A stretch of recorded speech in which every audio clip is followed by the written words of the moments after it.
Prontinho, prontinho, online.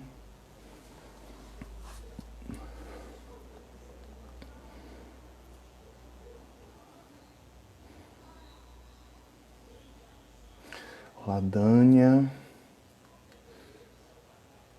Vamos lá, Maria Luísa.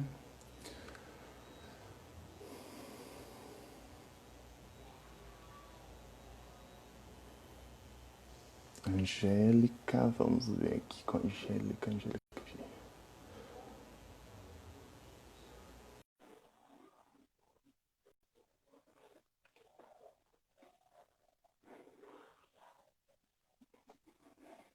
Olá, Olá, boa noite. boa noite, tudo bem? Tudo bem?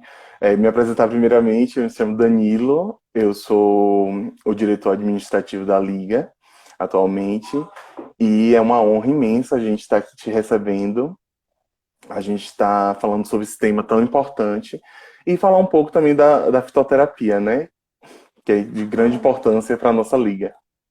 Tudo bem, Danilo? Prazer em falar Tudo bem? contigo. A gente ainda não se conhece, né? Muito. Boa noite Estamos para nos todo conhecendo mundo. agora, mas Boa tudo noite para bem? todo mundo que está entrando aí.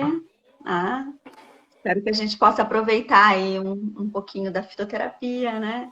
Pode ter certeza, temos milhões de dúvidas para você. E tipo, é um prazer, primeiramente, porque a gente sempre planejou muito, e sempre sonhou muito com essa liga. Primeiramente, foi um sonho que foi construído aos poucos. A gente vem desde agosto tentando fundar a nossa liga na Universidade Federal de Sergipe. E a gente passou por todo um processo que a UFES acabou mudando algumas exigências dela para a liga. E a gente enfrentou essa batalha. A gente construiu tudo devagarzinho, mas você trouxe sorte pra gente, porque assim que a gente anunciou a sua live, a gente recebeu a confirmação que agora a nossa liga é oficial, que a nossa liga tá dentro da UFES, está protegida pela UFES, e, tipo, perfeito pra gente. Que bom, eu vi a publicação que você fez recentemente, né? Muito bem, Foi parabéns. logo depois. A gente anunciou você, tipo, 2 horas depois, chegou a Franci, que é a nossa coordenadora, ela falou, galera, foi aprovado. Eu falei, não acredito, porque a gente está esperando há muito tempo mesmo. Mas então, apresentar um pouquinho a nossa liga e depois eu quero que você se apresente também, pode ser? Então, a nossa liga, ela foi iniciada em agosto de 2019 e ela foi iniciada por os próprios estudantes que tinham esse de farmácia, que tinham esse interesse de falar sobre a fitoterapia. Só que depois disso a gente começou a perceber que não é só a farmácia que tem a fitoterapia. Pelo fato de, tipo, a gente está muito acostumado com a questão de farmacognosia 1, farmacobotânica, fitoterapia, fitoquímica. A gente começou a perceber também que a nutrição usa muito a fitoterapia, que a odontologia, que a enfermagem, medicina. Existem várias áreas da saúde que estão junto conosco, né, nessa caminhada da fitoterapia. Então a gente buscou fazer uma liga onde pudesse abraçar todo mundo. E nesse abraçar todo mundo, a gente ia ter a representatividade de todas as profissões que teria ali a fitoterapia como sua base e levar em caminho isso, desenvolver projetos, criar pesquisa, trazer transformar a fito a algo mais comum para a nossa sociedade, mostrar que sim, as plantas têm o poder farmacológico, que ela é sim terapêutica. Então a gente teve sempre esse objetivo muito claro e a gente estava esperando esse momento de aprovação para deixar ainda mais claro. A... Aí a partir disso a gente veio com a questão das lives, que veio a pandemia, infelizmente, deu um atrasado nos nossos planos, mas Deus sabe o que faz. E a gente resolveu falar o porquê não falar de fitoterapia durante a pandemia e mostrar o amplo leque que nós temos para falar sobre, para mostrar que a gente tem várias áreas para discutir, que a gente permeabiliza em várias profissões diferentes. Então a gente já trouxe farmacêuticos para falar sobre isso em áreas diferentes. E agora a gente está com os nutricionistas, que a gente falou com você, e com a Vanderly, que está na nossa live também, acabou de entrar. Então, vocês serão as representantes da nutrição para falar sobre fitoterapia com a gente. Então, eu peço agora, por favor, se apresente. Tá certo. É um prazer estar nesse grupo, então, né, sendo chamado aí para falar de fitoterapia, que é realmente uma área que a gente trabalha e já milita aí há um tempo, né? Já tem aí um tempo que nós estamos, eu e Vanderly, que beijo para ela, que adoro. A Franci é uma parceira também, né? A gente já fez algumas coisas juntas, ela faz parte também da nossa regional da Befit. Eu sou nutricionista, né, fitoterapeuta, trabalho na Codefit com fitoterapia já há um tempo. Sou presidente hoje da região da Nacional, né, da Befit Nacional. Assim como o Leandro Medeiros, que eu vi que foi um dos Sim, farmacêuticos sim, que sim, sim. fez live com vocês, é o nosso representante na Regional Nordeste, né?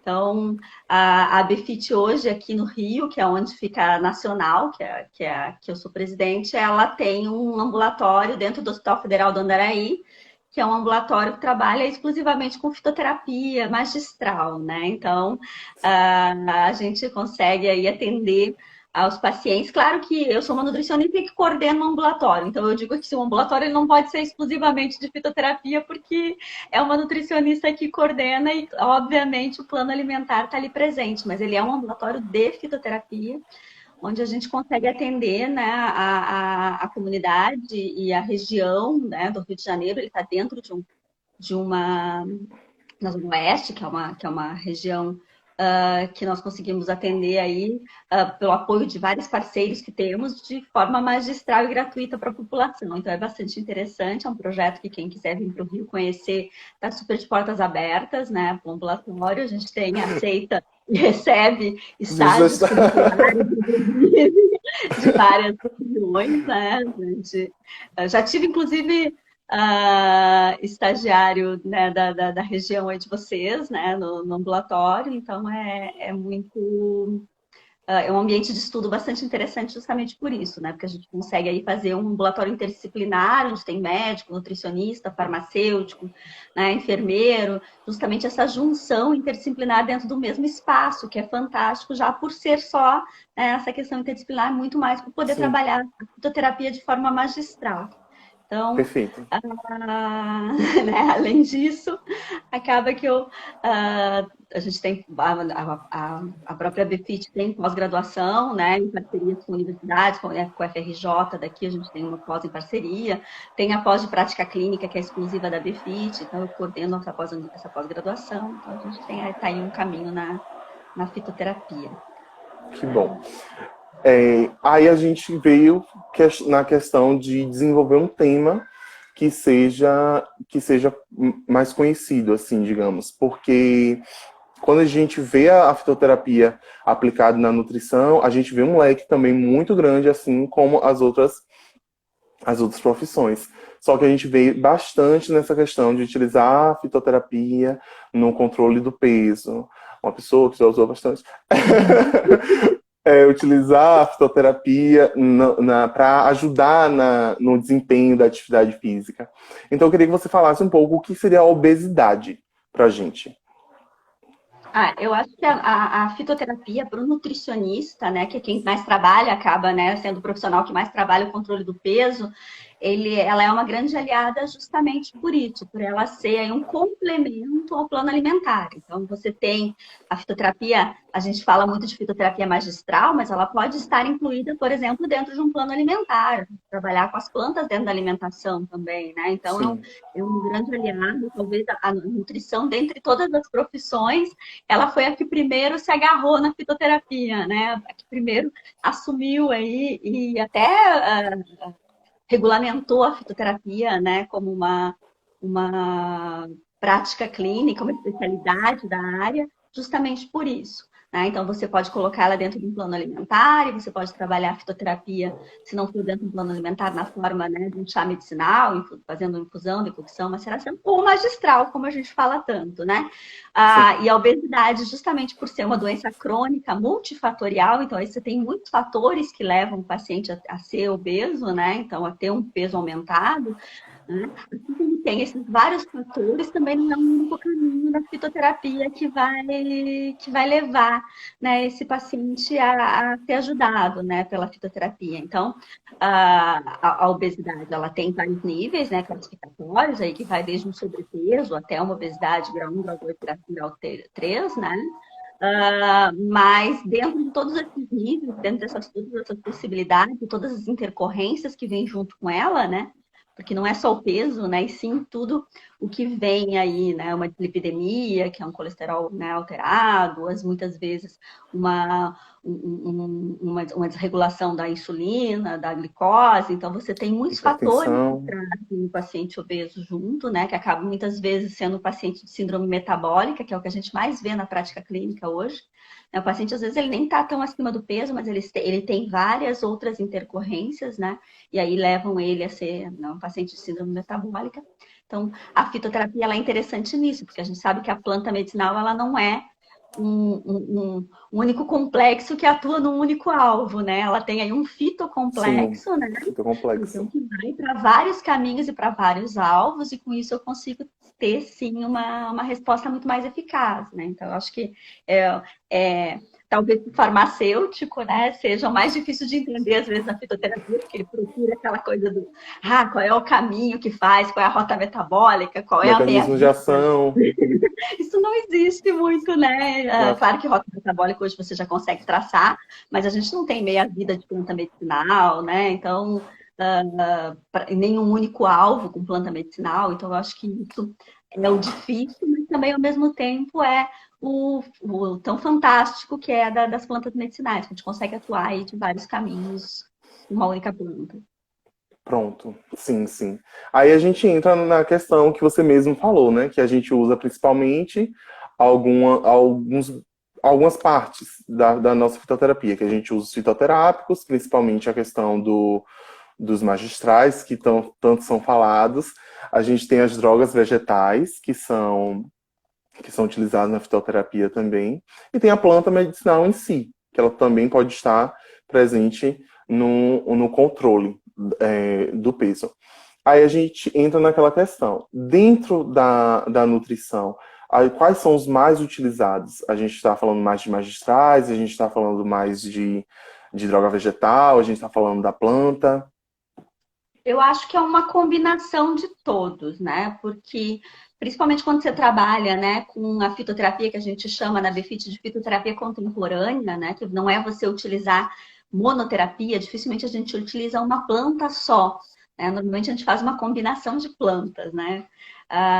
E aí você muitas vezes vai utilizar 3, 4 plantas numa formulação e vai colocar uma outra na forma de chá medicinal e vai colocar mais uma ou duas no alimento. Então, você faz, na verdade, né, uma combinação de todas essas práticas, né, essas terapias, né?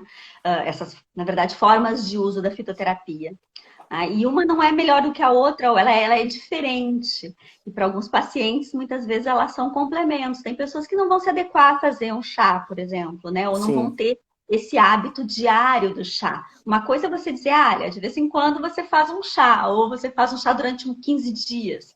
Agora você vai fazer para falar para a pessoa que ela vai fazer um tratamento durante 3 meses com um chá diariamente. Já é mais difícil de você ter pessoas adeptas a isso. Claro que sempre tem, mas eu acho que você tem que colocar a forma que vai utilizar a fitoterapia diferente para cada um.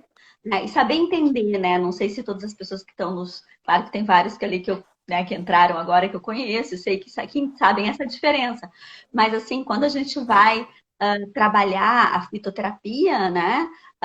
Saber quando a gente fala de fitoterapia magistral, ou quando a gente fala de fitoterapia no alimento, quando a gente fala de fitoterapia na forma de chá, saber entender as várias etapas da planta medicinal. Você falou de extrato, né? Aí, sim. para a gente fazer magistral, a gente pode utilizar tanto o pó de uma planta, Tinturas. naquele aí pode ser feita na forma de tintura, porque a tintura, na verdade, é uma forma farmacêutica, né? Mas a planta ela é um Uhum. pó de planta que a gente faz na tintura, né? Na verdade, o rasurado se faz em tintura, mas a tintura é uma forma farmacêutica. Para você colocar numa cápsula, colocar num sachê, ou você tem o pó da planta, ou você tem o extrato padronizado, ou você tem o extrato concentrado, né? Se você vai fazer uma prescrição em extrato seco, né? Sim. Então, às vezes as pessoas não entendem, né? Ou quem não trabalha com isso não entende que a gente não pega aquela plantinha seca ali, então eu vou pegar, né, a hortelã que eu tenho plantada no quintal, vou deixar secar e aquilo vai para dentro da cápsula. Não, não é assim que vai, Tem todo né? um Não é esse o processo. processo. A partir daquela planta seca, ela é pulverizada e aí ela vai ser um pó de planta, né? ou vai ser retirado a água para ser um extrato concentrado, ou ela vai ser padronizada em algum marcador, né?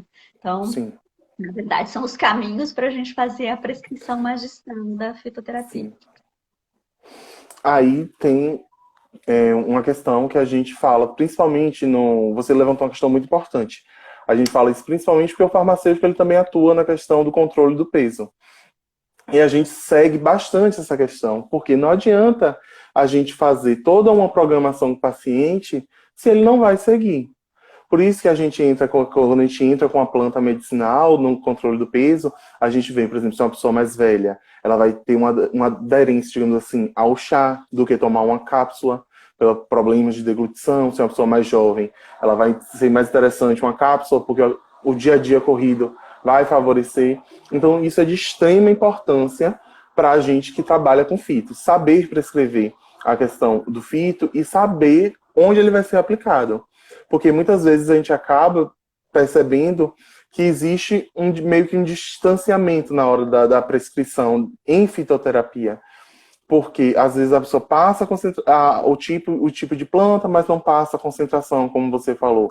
Passa a planta, mas não diz se é um extrato seco, se é um extrato concentrado, se é uma droga vegetal que vai ser utilizada ali para o paciente. E isso é muito importante para a gente, principalmente para o paciente, que ele precisa disso, claro, para a gente ter esse composto que vai agir de várias formas no nosso organismo. Você levantou uma questão que foi uma das nossas perguntas que mandaram para a gente. Então, as suas perguntas.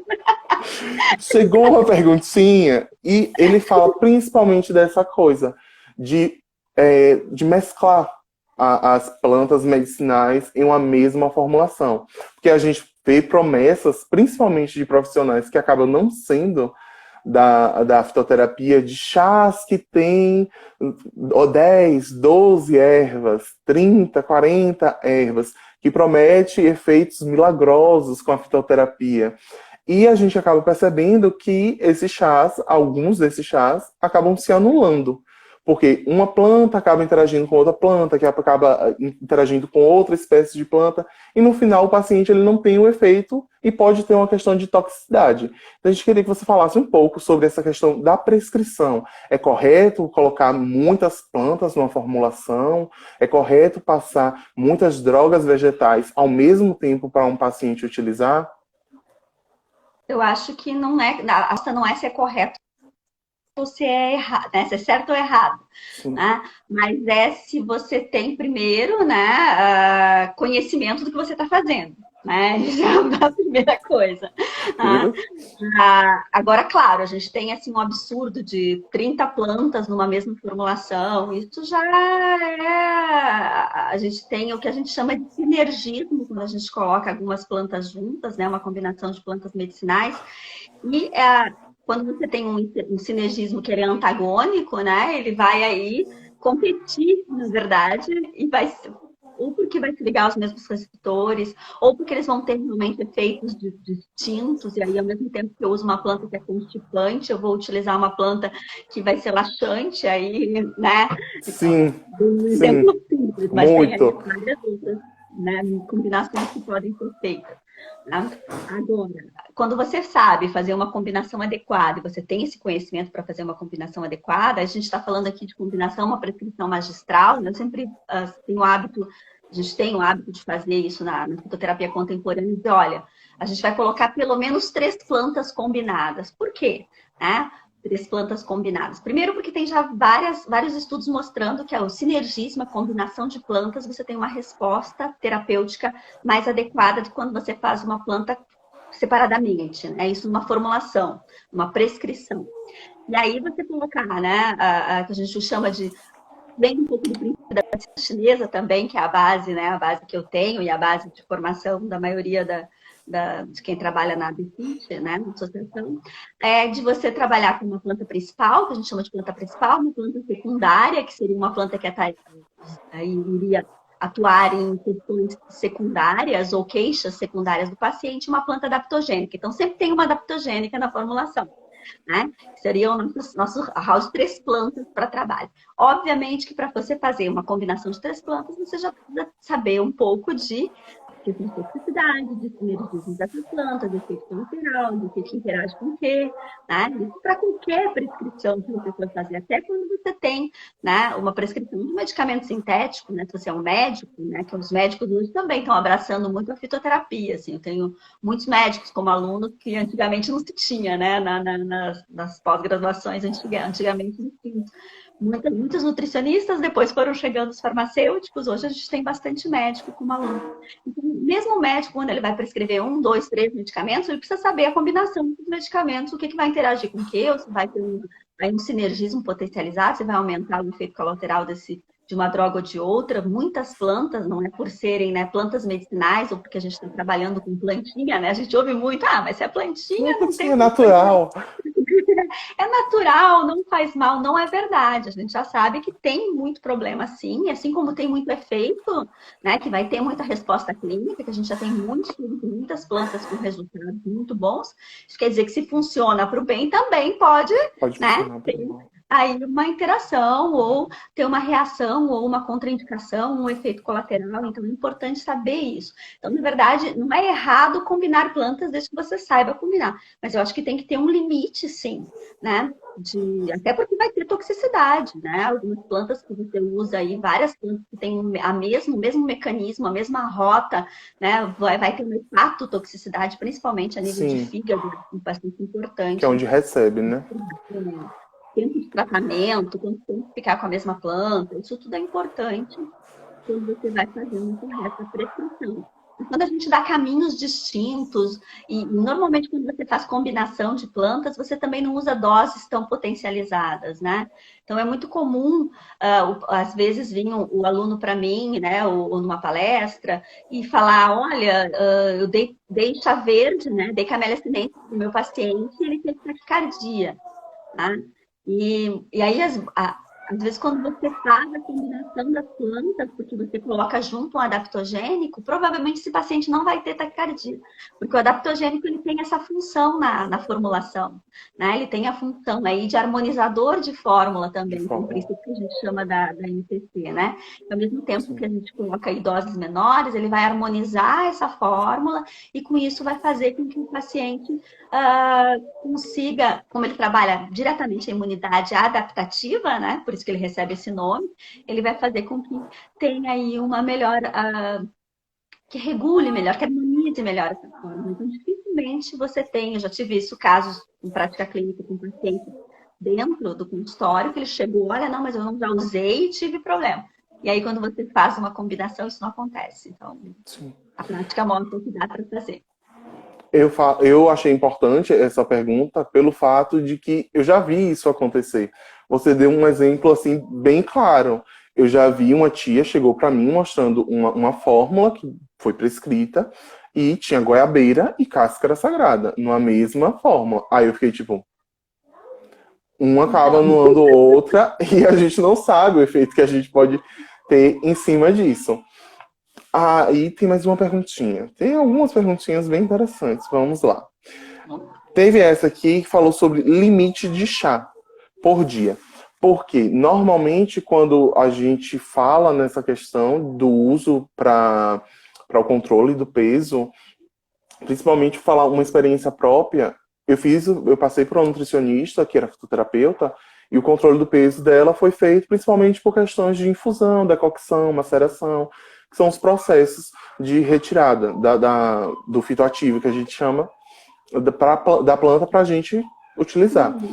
E perguntaram aqui o que faz a goiabeira, que eu não conheço. Normalmente a goiabeira ela é conhecida por seu fator adstringente, que é travar. Normalmente a gente usa pelo taninos. Folha, ela é cheia de tanino. O tanino ele é adstringente, então ele tira a água da luz intestinal. Já a cáscara sagrada, que ele falou que está junto ali, né? Tem antraquinona, ela é irritante de mucosa, ela tem ação laxante. Então, na Isso. verdade, são contrárias, antagônicas, que a gente chama de Sim, sim. sinergia antagônica. Aí, nessa questão, tipo, a utilização de infusão, decocção e maceração é muito comum na prática clínica, nessa questão no controle do peso do paciente, principalmente por diuréticos, principalmente por inibidores de fome. Então, qual seria o limite adequado de chá por dia, ou se isso varia de planta para planta? Que a gente sabe que cada planta ela tem o seu limite, digamos assim, para o nosso organismo. Ah, é. Na verdade, eu acho que a resposta correta seria cada planta tem o seu limite. Mas, assim, se não tem acompanhamento, né? A gente já participei, assim, não vou principalmente publicamente em algum programa, eu digo assim, olha, gente, não tome mais do que 500 ml de chá sem indicação, né, de profissional de saúde nenhum tipo de chá. Mas eu tenho o hábito de passar não mais de 1 litro para o paciente. Eu acho que 1 litro por dia é o limite da maioria dos chás, assim. Até porque a gente quer que a pessoa também beba água, né? Então, não é para ficar tomando chá o dia todo. Então, mesmo que seja um chá que eu sei que possa ser utilizado com uma dose maior, eu não vou passar 1 litro por dia. E aí isso vai dar 3 copos, 3 xícaras de 300 ml, se você quer fazer um chá, uma combinação, sei lá, de uma planta que é muito usada para controle de peso, fazer a cavalinha com hibisco, né? Que vai ter aí uma ação Famosos. diurética, que vai ajudar um pouco na questão de política. Então a gente vai fazer uma combinação das duas, mas não vai ultrapassar 1 litro. Eu acho que é Sim, um bom limite para pensar. sim, sim. Principalmente porque eu penso nisso, principalmente que a gente fala de pacientes. E todos nós somos pacientes em algum momento da vida.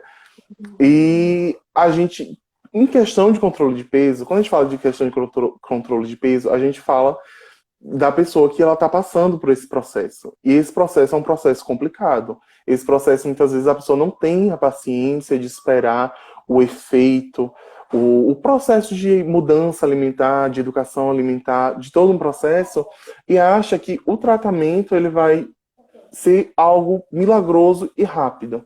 Por exemplo, quando você fala um limite, é importante determinar um limite para um paciente da quantidade de chá, é para a própria proteção do paciente. Porque muitos podem achar que se beber um pouco mais daquele chá, pode potencializar. Aí você fala da questão da cavalinha com o hibisco. É extremamente diurético. A gente pode ter perdas de eletrólito ali, que vai fazer falta para aquele paciente lá na frente. E como você mesmo falou várias vezes, a gente não sabe por quanto tempo o paciente ele vai ter aquela prescrição, ele vai ter aquele acompanhamento. Pode ser 15 dias, mas pode ser um mês. E aí, digamos assim, os problemas que podem vir de uma atitude mal tomada ou mal pensada? Então, importante delimitar quanto a gente. O paciente ele entende o que ele quer, né? A gente pede Sim, para o paciente, olha, você vai tomar durante 15 dias ou você vai vir em 1 mês novamente aqui para a gente avaliar. E aí ele volta 3 meses depois utilizando a mesma a mesma prescrição. planta. É muito comum, que faz parte do ser humano, a gente tem esse hábito, né? Então, isso tem que ser avaliado. Essa pergunta me intrigou um pouco, porque realmente surgiu um boatos muito grande sobre essa planta que a gente vai falar agora.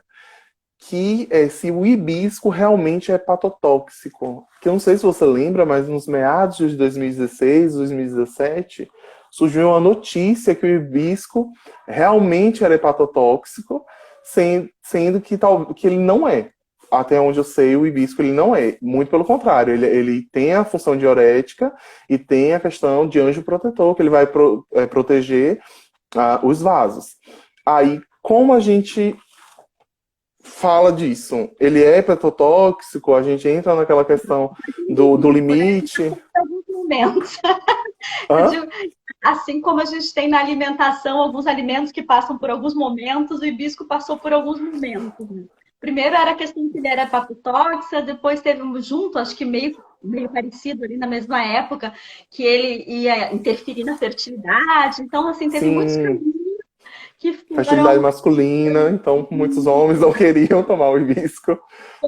por muitos caminhos do hibisco. Ele não é hepatotóxico, tá? A gente, aí é que tem as questões, a gente tem que cuidar os estudos quando a gente lê um estudo, ou de onde é esse estudo, ou como foi feito esse estudo, porque muitas plantas, né, ou muitas coisas, às vezes acontece que aparece um estudo, e aí você vai ler e vai ver que ele foi muito mal escrito, muitas vezes, né?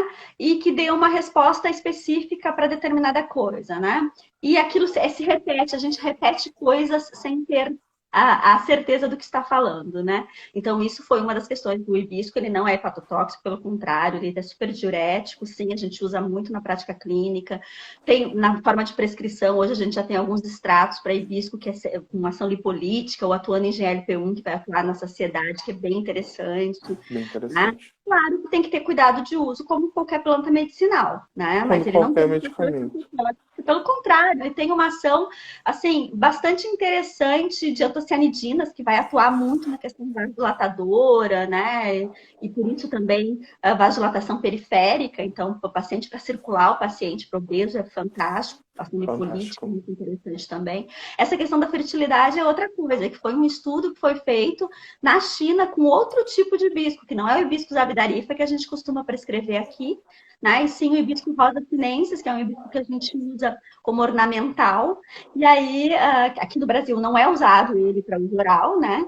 E ele foi sendo criticado, né? E se direcionando para o hibisco geral, mas não é Sim, o nosso hibiscus abdarifa, e sim o hibisco rosa sinensis. Então, outra espécie, não é a mesma planta. o que Então, acontece bastante também na fitoterapia, né? essas confusões que acontecem na fitoterapia são importantes. Por isso que eu digo, olha, quando a gente vai fazer uma prescrição, a gente tem que colocar nome científico, parte utilizada, nome científico todo, né? Gênero e espécie, porque a gente tem várias espécies do mesmo gênero em muitas plantas, então tem que ter gênero, tem que ser espécie, tem que ser a parte da planta utilizada, qual é a padronização que você quer, tudo isso para ter uma, que é exatamente Uma para ter segurança. uma clínica segura, né? Se você for prescrever dessa maneira. Perfeito, perfeito, perfeito. Citaram aqui uma pergunta: quais seriam os melhores chás para emagrecimento? Quais são os mais utilizados para o controle do peso?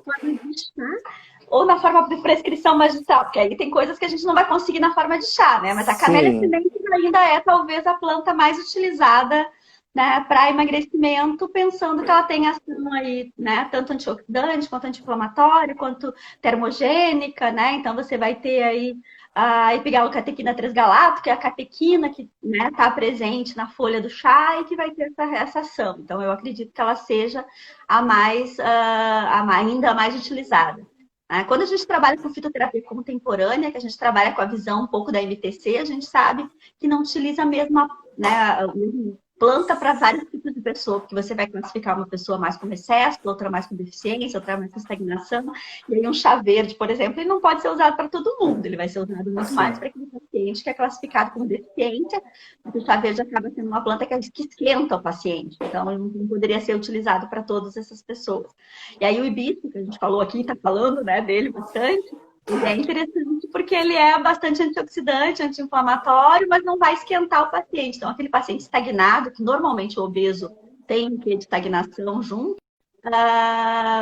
ter essa resposta para esse paciente. E aí eu tenho aqueles pacientes que são mais excessos, mais calor, e aí eu vou utilizar plantas que vão ter uma ação aí mais redutora de absorção. E aí, por exemplo, um alcachofra, um chá de alcachofra seria interessante. Alcachofra, muito interessante. E tipo, a alcachofra é muito interessante. Eu acho que Eu pediram falei para repetir. me pediu para repetir o nome da planta que falhou aqui. Então, eu falei da Camellia sinensis, principalmente para o paciente mais frio, né, mais deficiente, o hibisco para o paciente mais inflamado, e aí a alcachofra seria para o paciente mais de excesso. Isso com uma visão da medicina chinesa. Porque na medicina chinesa a gente não vê os pacientes todos. Se a gente pegar um paciente, que a gente está falando aqui de obesidade, né? Se a gente pegar um paciente obeso na medicina chinesa, que é o que eu trabalho com a visão da MTC para a semiologia do paciente, que a gente chama de fitoterapia contemporânea, a gente vai pegar e vai ver o mesmo obeso em 3 caminhos. Então, é o obeso que seria de excesso e calor, o obeso de deficiência e frio e o obeso de estagnação.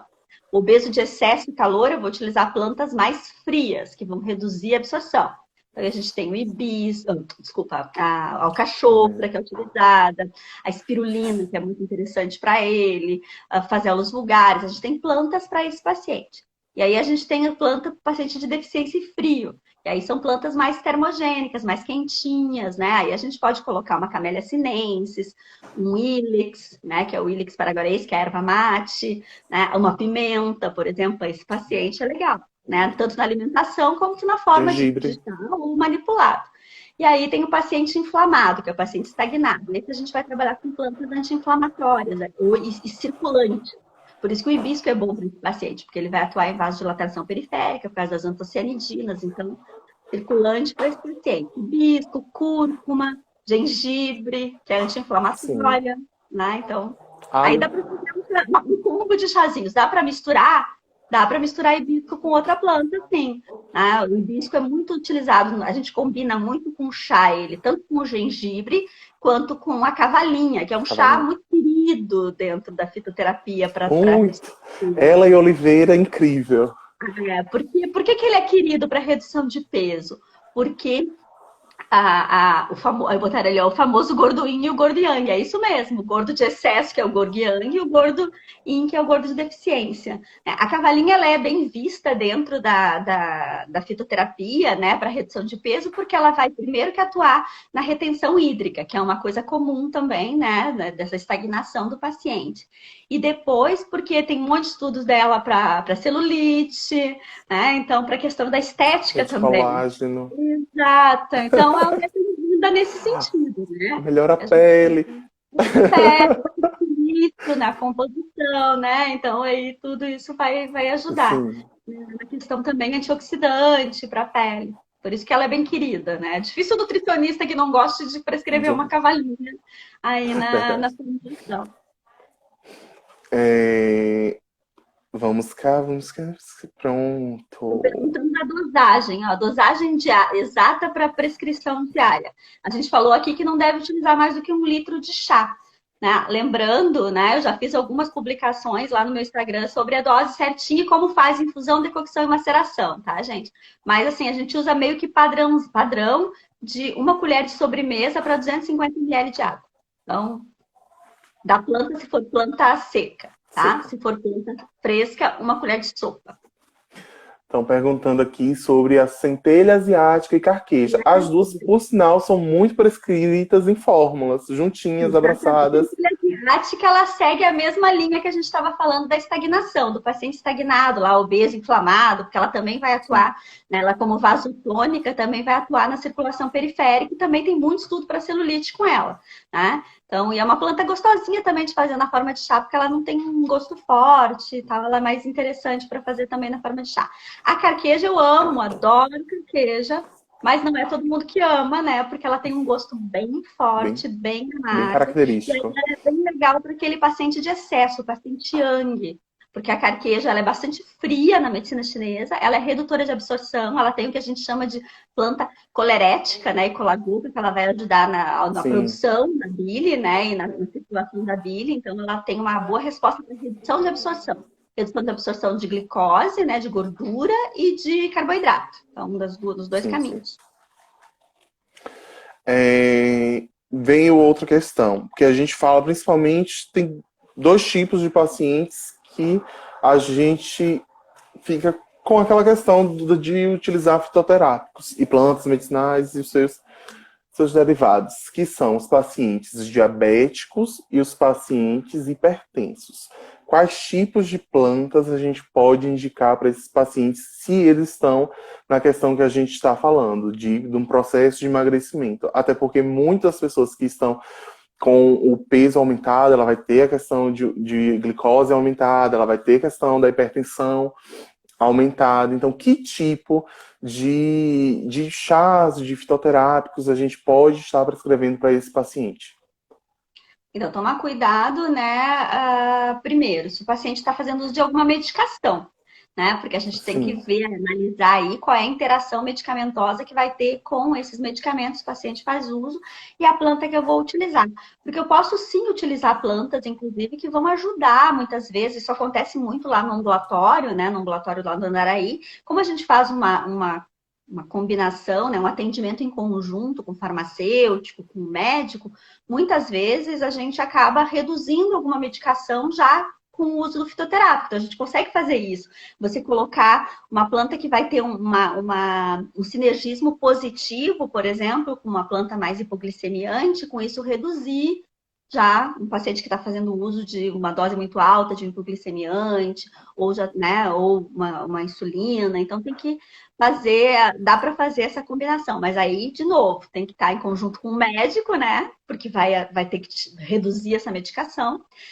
E aí, esse é o cuidado maior, eu acho, assim, ver se a planta que você vai dar não vai reduzir Interferindo. mais essa glicose, não vai dar hipoglicemia no paciente. Porque muitas plantas, a própria carqueja que a gente estava falando, ela é uma planta que ela vai ter redução de glicose, ela vai ajudar a reduzir a glicose.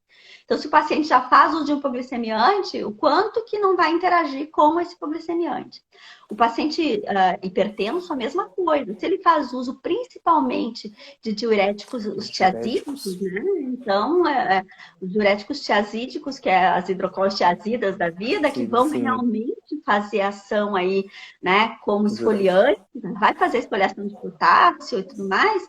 Você colocar uma planta que vai ter também essa ação, vai dar um sinergismo também aditivo ruim nesse caso, né? Não vai ser benéfico esse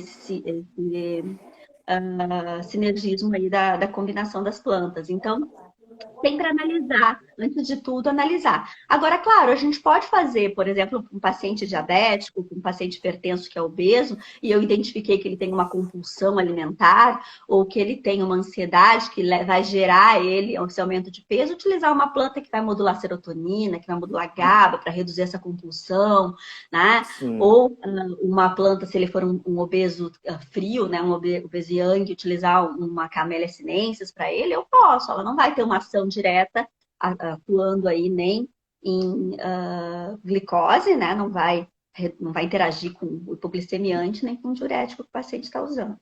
Mas é sempre importante avaliar a medicação que ele está Sempre fazendo. importante. Porque a gente vê bastante essa questão quando. Nutricionista, né? Todo nutricionista tem que ter um farmacêutico para chamar de seu, né? Porque tem que Sim! entender. É um conjuntinho que tem que andar muito unido. É porque eu vejo bastante essa questão das pessoas querendo substituir um medicamento, digamos, sintético, por uma planta. Aí fica nessa questão. A gente vê principalmente as pessoas falando de pata de vaca, não sei, tipo, que é utilizado para. Alguns falam que é utilizado para hipertensão, utilizado para a glicose alta. Então, tipo, a gente vê muito esse risco de pacientes que querem utilizar uma planta para ajudar no efeito do sintético e pode gerar esse probleminha, essa falta de comunicação entre os medicamentos, como você mesmo falou. Se a gente dá um diurético para um paciente que já tem uma hidroclorotiazida, digamos assim, é complicado. A gente entra em uma perda de eletrólito muito grande, porque você vai fazer com que haja mais diurese no paciente. E isso prejudica, não é só pela perda de eletrólito, a gente também tem um problema renal que pode gerar nesse paciente. Então, todo um cuidado nesse processo. Angélica, perguntaram aqui algumas coisas que eu já me perdi. Perguntaram se Tô o que é conseguindo melhor, entender. cápsula ou chá. Qual é o Depende. melhor? Depende do que a gente Mas falou. a principal questão é, a pessoa vai fazer um uso contínuo de chá por muito tempo e tudo bem, aí ok. Se você usar a dose certa, ensinar a fazer direitinho. Agora, ela não vai, você acha que ela não vai ter a sequência no tratamento, é melhor passar encapsulado. Encapsulado, pelo menos na farmácia de manipulação, a gente sabe onde a pessoa procurou, tem ali um laudo de uma planta, não é aquela planta que será que é, né? Aquela história, será que a planta que a pessoa está usando é a planta? Porque Sim. aí a parte Será que a certa, planta tem muito disso? certo, né? Então, tudo isso é importante. E aí, a cápsula... Principalmente quando a gente passa chá. Oi? Deu uma cortada agora. Eu não sei se. Pronto, A voltou. planta Principalmente quando a gente. é muito mais segura, né? Se for na forma de manipulação. Sim, porque o problema a gente fala assim para o paciente. A gente vai prescrever um chá de tal planta, meio que acaba assumindo um risco, porque a gente não sabe onde o paciente vai comprar. Se ele vai comprar numa farmácia, se ele vai comprar no mercadão, a gente não sabe de onde vai ser a origem da planta para o nosso paciente. Então, seria outro risco também que a gente estaria meio que pondo o paciente. Ele pode sempre obter a planta medicinal na própria farmácia de manipulação, porque Sim. muitas trabalham com a droga rasurada. Aí, ok, Sim. se você acha que é importante, a gente tem alguns estudos, por exemplo, da espinheira santa, que tem uma resposta terapêutica melhor Do que utilizando uma a forma manipulação. de infusão do que encapsulado. O Sim. paciente pode obter ela na própria farmácia de manipulação ou de uma empresas que já tem ela na forma, né, com laudo e tudo mais, ela na droga rasurada. Então, aí, ok. Né? Tem uma pergunta antes que eu acho que passou da moringa, perguntando se a moringa era boa para redução de peso.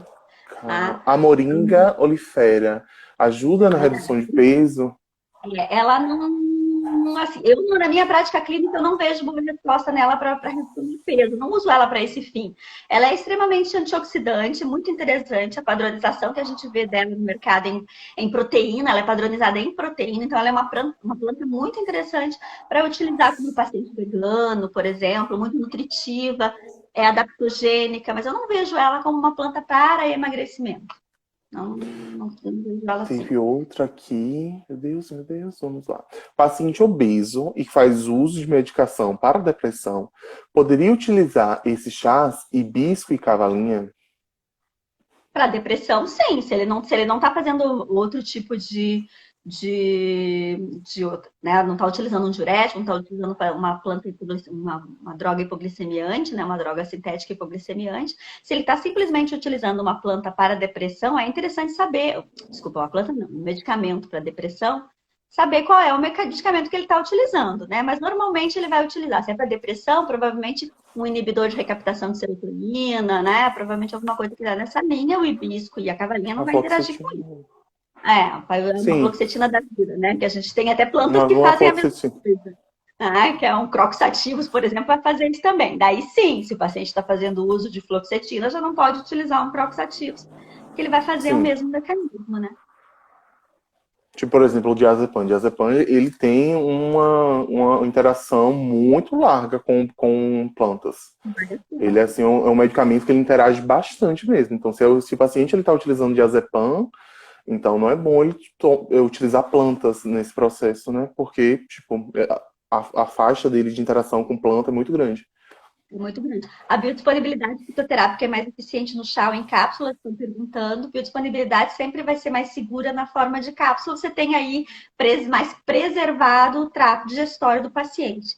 Né? Então, muitas plantas, inclusive, a gente tem alguns, o astragalos, o arpagofitos, principalmente, é interessante até usar a cápsula gastroresistente para você ter preservado, porque é super anti-inflamatório, e aí você vai ter uma ação mais eficiente, uma biodisponibilidade aumentada no uso da cápsula, não há dúvida. Até porque o chá... sim. Até porque o chá a gente não sabe como paciente, a gente pode até ensinar como o paciente tem que fazer, né? Mas se ele vai seguir, tem esse risco também. Ai, meu pai. Pronto, agora a gente entrou aqui agora na questão da atividade física. Qual tipo de planta ou fitoterápico para aumentar a queima de gordura juntamente com a atividade física? Isso agora todo mundo anotando. Pegue seus papéis que o show vai começar. A máxima que as pessoas dizem: qual é o termogênico bom para fazer atividade física? Eu digo, olha assim, qual é o queima princípio mais? Física? Você vai para academia para quê? O que acontece quando você faz exercício físico? O seu corpo faz o quê? Ele produz calor. Ele aumenta a termogênese. O simples ato de ir para a academia e fazer atividade física, ou fazer um treino, ou ir correr, você já vai aumentar a sua termogênese. Então, eu não recomendo se utilizar termogênico antes de fazer qualquer treino. Se você precisa de um termogênico porque seu metabolismo está lento, utilize ele em outro horário. Vá lá para sua academia, que naquele momento você já está aumentando sua termogênese, e num outro horário, então, se eu fui para a academia de manhã, no início da tarde, eu tomo ali meu termogênico para aumentar esse tempo de metabolismo, para potencializar o meu dia de metabolismo. Agora, eu quero uma planta para melhorar a minha disposição para o treino. Aí é interessante, aí a gente tem, né, caminhos em que pode ajudar. E aí tem algumas plantas que a gente pode pensar em utilizar elas pela manhã, quando acorda. A grande maioria dessas plantas são plantas que a gente chama que são adaptogênicas, que trabalham a questão da imunidade adaptativa. Com isso, eu tenho uma melhora da disposição também. São, na grande maioria, as plantas tônicas, né? Então, plantas que vão melhorar a minha disposição e que podem contribuir, sim, para a melhora do treino. E aí, maca peruana, que acabaram de colocar aí, é fantástica, que é a Lepidemeiene, né? A Lepidemeiene, ela pode ser utilizada tanto em pó ali, né? Num shake de manhã, numa vitamina de manhã, ou pode colocar ela encapsulada para o paciente. Ela vai... O que faz a maca, né? O que faz a Lepidemeiene? Ela melhora a biodisponibilidade de testosterona. Então, ela deixa a testosterona, né? Ela tem uma afinidade por receptores estrogênicos maior e pela biodisponibilidade da testosterona, ela deixa ela mais biodisponível. Então, não quer dizer que ela seja, né? Vai aumentar a minha testosterona. Não, mas ela vai deixar a minha testosterona mais biodisponível. Com isso, eu tenho uma melhora, né, da disposição, uma energia maior, né, mais potencializada para poder fazer o treino. Tá? Tem, assim, uma linha de pensamento que diz, olha, utilizar o tribulus terrestres, ou que faz a mesma, né, que faz algo parecido com o que a gente está falando aqui, ou a maca peruana, que seria para aumentar a massa magra. São bem controversos os estudos todos nessa linha. Eu penso muito mais nela como melhora da disposição para fazer o treino. Aí sim. Né? E aí sim, melhora a libido, né? Melhora a energia vital, que a gente chama na medicina chinesa, que é o Qi, né? Que é a nossa energia vital. A gente melhorando o nosso Qi, a nossa energia vital, a gente vai treinar muito bem, vai treinar muito mais feliz, e aí vai ter uma resposta terapêutica e potencializada para o treino e, consequentemente, uma melhora aí na minha resposta clínica. Mas pensando nisso, assim. Aí tem tribulus terrestres, Panax ginseng também é ótimo, que é o ginseng coreano, né? Também vai ajudar nisso. Então, são plantas que vão melhorar a disposição. Agora, eu acho besteira utilizar termogênico antes de ir para o treino. Pode dar para pode aumentar muito o suor do paciente, ele vai perder muito líquido. Então, deixa para tomar o termogênico depois. É porque a Cristiana, ela falou aqui da questão do chá de hibisco com gengibre, e a gente vê muito isso. A gente vê algumas prescrições que a gente fala um chá de canela antes do treino para aumentar a queima. A gente vê um gengibrezinho aí na água durante o treino. Então a gente vê... Nem gengibre, nem canela são termogênicos na forma da planta seca, tá? Então, a gente até tem, assim, se você pegar o extrato de canela hoje que a gente tem no mercado, ele é padronizado em 50% de polifenóis. Esse extrato padronizado em 50% de polifenóis, ele pode ter uma ação levemente termogênica. Mas a canela em si, a casca da canela, que é o córtex que a gente usa lá da plantinha, ela não tem ação termogênica. A planta em si não é termogênica. Então, ela não é também. Revelações! Caiu por terra. Não tem essa ação termogênica. Ele é extremamente antioxidante, anti-inflamatório, tá? Vai ajudar aí, vai até fazer um pouquinho de vasodilatação, pode baixar a pressão arterial, inclusive. Junto com o hibisco, pode até baixar a pressão. A pessoa toma... o hibisco, com certeza.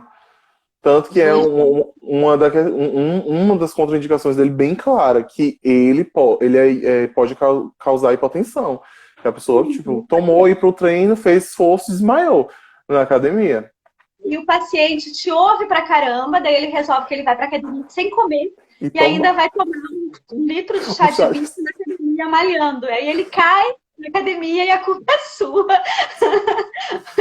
Quando ele fala que paciente, eu digo por mim, eu fui muito teimoso na minha época, porque a gente acaba tendo, quando a gente trabalha com plantas medicinais, a gente sempre passa nesse processo de que o que é natural não faz mal, o que um pouquinho mais. Eu me dei muito mal nisso com cáscara sagrada. Achei que era só uma planta para melhorar a disposição intestinal, meu amor, mas não foi só isso. Ela dá, uma perda muito... São péssimos. A cáscara sagrada é irritante de mucosa, eles são péssimos para ser utilizado a longo período, então nem pensar. porque vai Sim. fazer esfoliação ali e aí acaba dando uma constipação, que é o que a gente chama de constipação rebote, né? Então, depois de um tempo de uso, o paciente acaba tendo sim constipação e não vai mais no banheiro sem usar um sene, uma cáscara sagrada, uma aloe vera da vida, né? Que são os que têm Fora efeito. as cólicas, né? Que o paciente, porque ela vai estimular tantos espasmos que o paciente fica extremamente. Alguém perguntou sobre. Deixa eu ver aqui. Me perdi. Testosterona, acho que foi, e agora o É, lacasterona foi a mesma esse. pessoa que Isso, perguntou, né? Na isso. verdade, esses dois, né, são estimuladores de testosterona também, então eles melhoram a disponibilidade de testosterona de uma certa forma. Esse sim, até tem uns estudos falando que aumenta a produção de testosterona, então não é só melhorar a biodisponibilidade, sim aumentar a produção, né? Depende, não é que eu seja a favor, a pergunta anterior foi se eu era a favor, né? Não é que eu seja a favor ou contra, né? Dependendo do paciente, até é interessante se pensar. Agora tem que cuidar, porque tem muitas contraindicações. Paciente hipertenso, né? Não deve utilizar. Paciente que tem aí algum comprometimento renal, nem pensar, ou hepático. Então tem que ter um cuidado se vai fazer o uso, né? Pensar, paciente saudável, para que você quer, né? O que precisa chegar nessa ação? Para quê? Aí, ok, mas pode ser bem-vindo, dependendo da hora e com que Da paciente. hora. É, a gente recebeu a última pergunta aqui, que eu acho que a gente pode trabalhar bastante na questão dela, que é: tenho hipercolesterolemia e como a fitoterapia pode me ajudar se tenho problemas com estantinas? Porque a gente normalmente o tratamento da hipercolesterolemia com a estantina, normalmente. Então, assim, né? Quando é triglicerídeo, a gente vai para os fibrados, mas quando tem a questão do colesterol, acaba indo para as estatinas, né? Que são, na verdade, Sim, não necessariamente, mas a classe das estatinas que vai para a inibição de HMG com a redutase, que é o que elas fazem, né? Elas fazem inibição disso, sim, né? Aí é interessante porque a gente tem caminhos, sim, dentro da fisioterapia que tem uma resposta muito boa para a redução de colesterol, né? Desde plantas que são coleréticas e colagugas, como, por exemplo, a cachofra, que é uma planta bastante colerética e muito colaguga, a gente boa. pode usar. A própria cúrcuma longa, que é anti-inflamatória, e a colerética e colaguga também, mas também por ela ser anti-inflamatória, ela vai atuar em peroxidação de LDL, então ela tem uma resposta para dislipidemia também bem interessante. Mas tem uma planta que eu gosto muito que ela faz exatamente o que a estatina faz, que ela faz inibição de HMG com a redutase, que é o monascos purpúreos, que é o arroz vermelho, né? Que é o arroz Sim, fermentado com monascos purpúreos. a levedura, no caso. Isso, a Seria levedura, a né? levedura do arroz vermelho. Isso, exatamente. Eu acho ela fantástica. Por quê? Porque ao mesmo tempo que ela. Porque o que acontece é que as estatinas elas fazem, né? Quando você toma estatina, quando o paciente toma estatina, uma das coisas que acontece é que ele vai fazer aí redução de coenzima Q10, né, no organismo. Então, se você não faz suplementação, principalmente, o paciente vai ter muita mialgia, então vai ter muitas dores nas pernas, né? E aí, quando Exato. você faz o monascos purpúreos, ele não faz isso, ele não faz essa esfoliação, essa redução de Q10. E aí o paciente, além disso, ela tem também, né, na sua composição, flavonoides que vão fazer proteção de vasos. Então, o paciente, apesar de usar Sim. uma planta, vai fazer a mesma rota metabólica, então vai fazer inibição de HMG com a redutase, ao mesmo tempo ela não causa os efeitos colaterais que causam as estatinas. Tá? Então, eu acho que é assim, um caminho muito bem-vindo da fitoterapia para aquele paciente que tem queixa e que não, né, que não tem uma boa resposta ou que tem essas dores, essas mialgias com o uso das estatinas tradicionais, assim, do sintético, né? Conversar com o médico, e a gente tem muito estudo dela para assim, para você conversar, mandar para o médico, se for o caso, para Sim. fazer essa troca, né, essa possível troca aí de uma planta por outra, ou também fazer outros caminhos, como é os coleréticos e colagulos. Isso principalmente eu vi na questão da alcachofra. Ela tem uma função parecida com a estatina muito boa. E quando a gente para olhar a alcachofra, eu antigamente pensava que ela só entrava na questão de hepatoprotetor, porque ela é hepatoprotetora, e entrava nessa questão de diminuir o colesterol. Só que ela tem muitos mais benefícios. Ela é um complexo muito ativo nesse processo. esse procedimento. Porque ela entra também com um pouco de diurese, ela protege outras regiões do corpo, então ela não traz tantos problemas para o paciente. Meu Deus, faltam 24 segundos para encerrar a live. Caiu. Calma aí. Eu acho que a gente vai ter que encerrar isso aqui e iniciar outra só para finalizar. Pode ser? Pode, claro. Pronto, só um minutinho aqui, meu pai.